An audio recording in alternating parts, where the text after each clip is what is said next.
دوای جەژنی قوربان تەرمی حەوت گەنجی تری هەرێمی کوردستان کە لە بارهەڵگرەکەی نەمسادا خنکا بوون دەهێنرێنەوە و ڕادستی کە سوکاریان دەکرێنەوە. دوایەوەی 19 ئەم مانگە لە ڕێگەی فڕۆکەخانی نێودەوڵەتی هەولێرەوە تەرمی 4 گەنج هێنرانەوە هەرێم کە خەڵکی شاری سلێمانی بوون.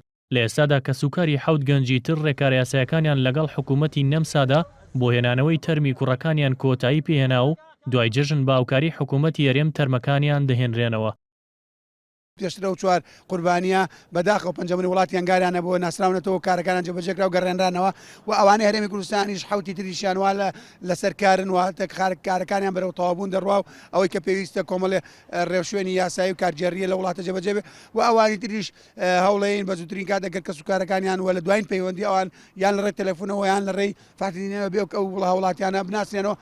ئەم حەوت گەنجە 4یان دانیشتووی گەرمیانن بە ناوەکانی ئیبراهیم محەممەد و ئازاد ڕەحیم کە پیشیان کاسب بووە و ئاسۆ محەممەد کە پێشتر پێشمەرگە بووە. 4ەمیان بە ناوی محەممەد ساڵح کە خوێندکار بووە. سیانەکەی تریشان دوانیان بران و ئەوی تریش مامی دووبراکەی و دانیشتووی قەزای زاخۆن. ئەم کوڕەیەمێکیایە و تیاچووە پێشتر نەمانەزانین وەمانزەکە لە سژنە و لە هەنگاریایە و لەو کەمپۆشتانەیە تقریبا 5 پێشتا ئیتر ئەمەمان نەما کە لە کەمپۆلێکوێ و لێکوێ ئەوانە زۆر شوێنش گەڕاین بۆ دوایە یعنی هەموو ژیانێکی بەفرێکاری زۆرترەوە حەزمەندانی 27 مانگی ڕابردوو 71 کۆچبەر لە سنوورەکانی نەمسا لە بارهەڵگرێکدا بەهۆی نەمانی ئۆکسجین و بەرزی پلەی گەرمای ناو بارهەڵگرەکەەوە خنکان. بە پێوتەی کە سوکاری ئەو گەنجانەی گیانیان لەدەستداوە پۆلیسی نەمسا پێی ڕاگەیاندون زۆربەی تەرمەکان بە جلوبەرگ و ڕوخساردا دەرکەوتووە کە خەڵکی عێراقن بەڵام نازانرێت چەندیان خەڵکی هەرێمی کوردستانە.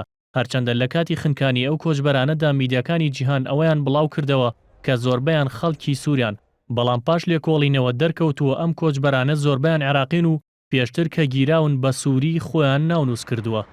ئاوات محمودیان ئارتی سلێمانی.